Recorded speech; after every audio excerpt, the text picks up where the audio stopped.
Hello everyone! Welcome back to Jen Limi channel. Today, medyo okay ang weather. Hindi masyadong malamig, so that's why lumabas na naman kami. Mas okay. Para medyo malamig-lamigan naman yung ulo natin na medyo mainit. Joke. Para hindi na muna tayo maghugot-hugot. Well, kumusta na kayo mga kapatid? Trabaho natin. Kasi minsan nakaka-stress, diba? Pero wala tayong magawa. Walang choice.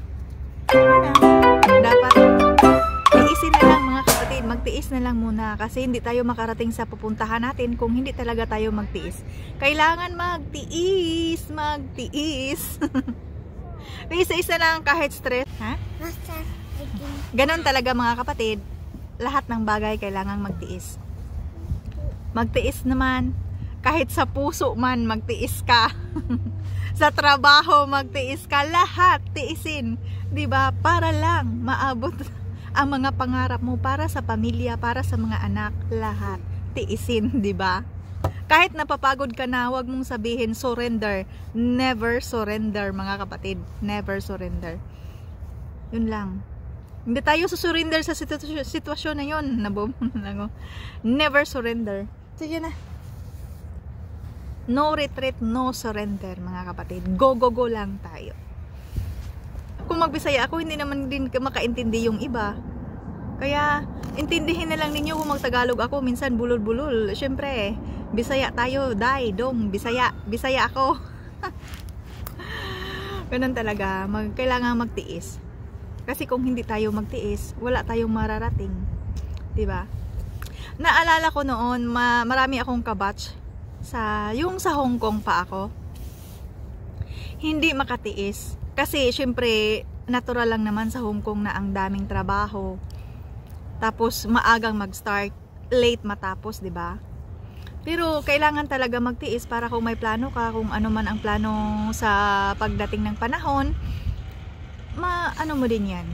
Makamit mo ang mga plano mo, mga pangarap mo. Na ganun. So, yun, yung mga kasama ko dati, hindi kasi nakatiis. Kasi, syempre naman may mga amo na, alam nyo na, yung mga ugali. Yun talaga ang mga ugali ng amo sa Hong Kong. Kung hindi ka makatiis, talagang lalayas ka. Kung hindi ka makatiis, wala na. Mag-break contract ka. Kasi yung mga kasama ko, nag-break contract. Kasi hindi nila kaya eh. Sabi ko, wag yung hindi kayanin, kakayanin, as long as hindi kayo sinasaktan ng mga amo ninyo. Kung trabaho lang, ibabanat nila sa atin. Ha? Yan ang tandaan, kung trabaho lang ang ibabanat nila sa atin, so what? Sige, trabaho lang tayo. Wag lang ninyo kaming sasaktan.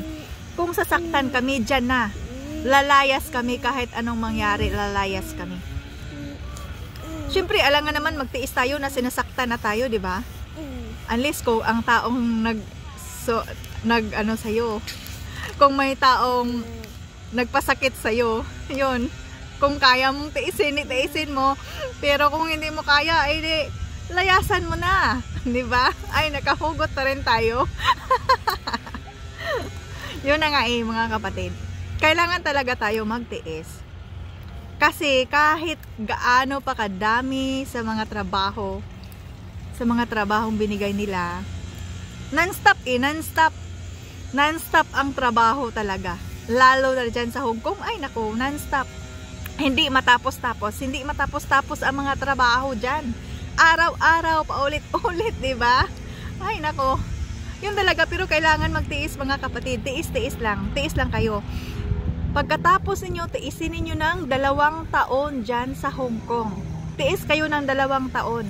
Pagkatapos ng 2 taon, so that's the time, transfer kayo ng ibang lugar, lalo na dito sa Canada. Yun,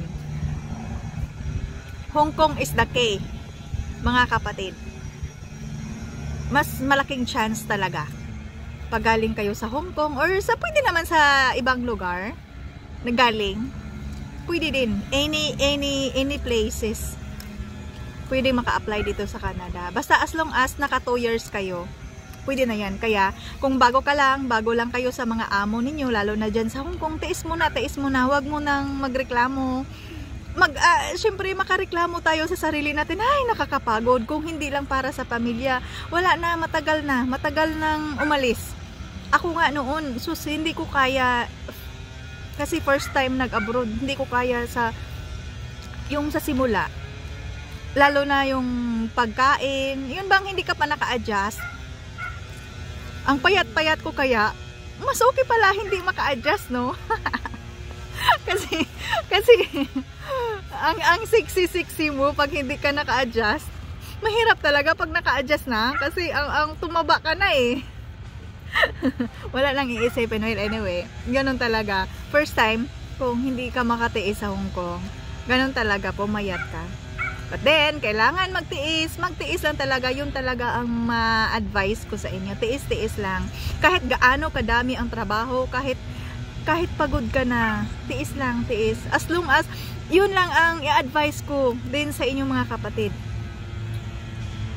Kahit ang daming mga trabaho ninyo, kahit ano pa, kahit yung mga bibig ng mga amo is blah blah blah like that, tiis na lang muna as long as hindi kayo makalimot, guminhawa, huminga, di ba? Yun ang number 1 na huwag ninyong kalimutan mga kapatid. Huminga ka lang, patuloy ang buhay. Unless kung makalimot ka ng huminga, paano na wala lahat? Di ba? Joke lang, yun lang talaga. Lakad na naman tayo mga kapatid. Ang kulit kasi ng ano ko eh. Ang kulit ng kasama ko. Siguro na nabuboring na sa kakaupo o gusto ng maglakad-lakad. Ayun. Lakad kami papunta sa isang park. Yun lang. At least okay ang weather today. So, lakad-lakad, exercise ba?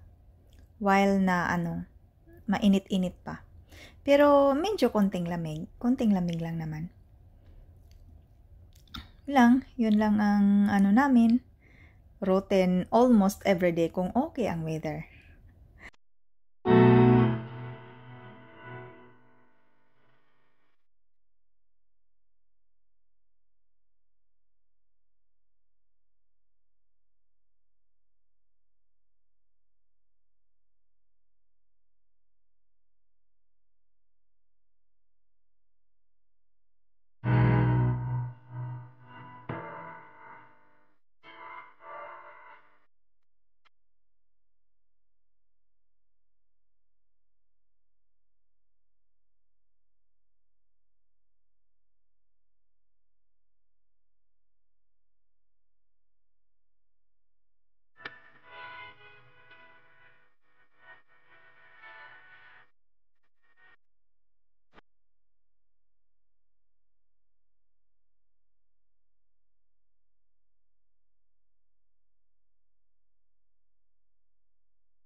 And then, thank you so much to our super chatter last November 3.